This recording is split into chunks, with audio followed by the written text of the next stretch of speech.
Pemirsa, krisis air bersih semakin menjadi ancaman serius dan harus jadi perhatian semua pihak. Selain perilaku manusia, perubahan iklim yang menyebabkan terganggunya siklus hidrologi ternyata juga turut memicu terjadinya krisis air. Mana ini Dede? Krisis air terjadi hampir di seluruh belahan dunia dan menjadi krisis global yang harus diantisipasi di setiap negara.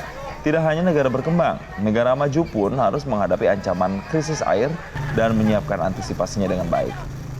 Kepala BMKG Dwi Korita Karnawati menyatakan ancaman krisis air akibat perubahan iklim ini sudah terlihat jelas. Meningkatnya emisi gas rumah kaca berdampak pada meningkatnya laju kenaikan temperatur udara sehingga mengakibatkan proses pemanasan global terus berlanjut dan berdampak pada fenomena perubahan iklim.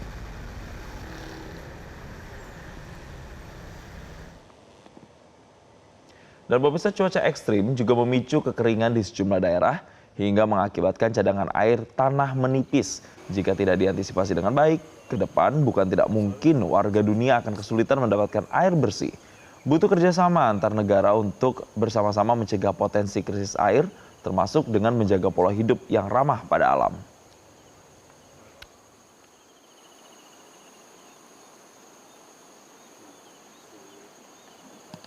Dan pemirsa, peringatan Hari Air Sedunia mengingatkan kita akan pentingnya air sebagai sumber kehidupan sekaligus menggugah kesadaran kita akan adanya ancaman krisis air ke depan. Nah, jadi sekarang bagaimana pemerintah mengelola sumber daya air serta mengantisipasi ancaman krisis air bersih? Kami sudah tersambung bersama Wakil Menteri Pekerjaan Umum, ada Diana Kusuma Astuti. Ibu Diana, selamat pagi. Selamat pagi. Ibu, kabar baik Ibu. Ibu selamat, kita karena memperingati Hari Air Sedunia, Ibu selamat Hari Air. Mudah-mudahan pemerintah punya banyak lagi program-program yang bisa menyelamatkan dan menyiapkan air bersih untuk konsumsi masyarakat. Tapi Bu Diana, kalau sejauh ini dari kondisi terkini di lapangan, apa yang menjadi catatan pemerintah kalau mau mengatasi krisis air? Ini adalah pekerjaan pertama yang harus diselesaikan, Bu Diana. Ya, betul. Mbak, saya terima kasih ya bahwa saat ini memang Hari Air Dunia ya. Dan kalau kita lihat tema internasionalnya adalah Save Our Glacier ya. Ini menekankan tentang dampak perubahan iklim ya. Namun karena Indonesia ini tidak memiliki glacier ya, maka tema ini diterjemahkan ke tema nasional lestarikan air ya. Nah, ini sangat penting sekali, sama ya seperti apa yang disampaikan oleh Mbak siapa tadi, lupa saya. Iya. Nah, air ini memang kalau ini adalah dikuasai oleh negara ya kan, dan air tentunya ini adalah sebesar-besarnya adalah untuk kemakmuran rakyat, dan tentunya negara ini tentunya harus memenuhi kebutuhan pokok minimal dari masyarakat terkait dengan air. Kebutuhan minimal itu 60 liter orang per hari. Dan kalau kita lihat, hak rakyat atas air ini juga harusnya dijamin ya oleh negara. Ya, ini sesuai dengan ayat 1 ya, itu memprioritaskan hak rakyat atas air. Kebutuhan pokok sehari-hari harusnya tidak masalah lagi, ya kan? Misalnya untuk kehidupan sehari-hari, untuk keperluan minum, ibadah, masak, mandi, cuci, ya, mungkin peturasan, ya. Kemudian juga untuk pertanian rakyat, karena pertanian juga harus membutuhkan air. Baik. Kemudian sumber daya air juga untuk kebutuhan usaha. Nah, untuk itu negara harus hadir untuk memenuhi ketersediaan air untuk masyarakat, ya, seperti ya. Nah, urutan prioritasnya untuk memenuhi kebutuhan air ini tentunya penggunaan sumber daya air ini bukan untuk usaha, tetapi untuk kepentingan rakyat, kepentingan publik. Dan penggunaan sumber daya air untuk kebutuhan usaha itu juga harus ada izinnya, sehingga negara ini harus melindungi air. Oke. Baik, Dari Bu mulai Diana. Baik, Bu Diana, berbicara soal air, aksesnya memang ini kan sangat dibutuhkan oleh masyarakat. Tapi kalau kita mau elevate lagi, air bersih. Nah, apakah ini juga aksesnya sudah dapat diakses sepenuhnya oleh masyarakat? Atau justru masih banyak PR terkait dengan akses air bersih yang harus dialami oleh masyarakat saat ini?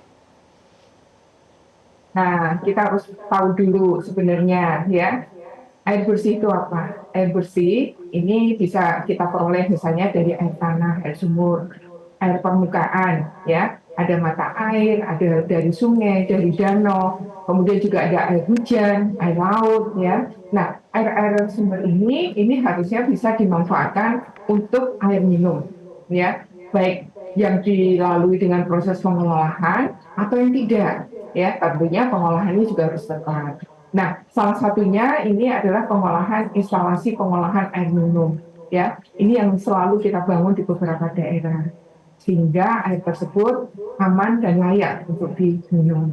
Nah, seiring dengan perkembangan teknologi, ini juga sudah banyak upaya melakukan pengolahan air laut, misalnya melalui proses desalinasi atau sea water reverse osmosis. Ya, ini juga air yang dikonsumsi menjadi air minum. Ini misalnya di Tanjung Pinang, ya, Batam, ND, ini dengan reverse osmosis.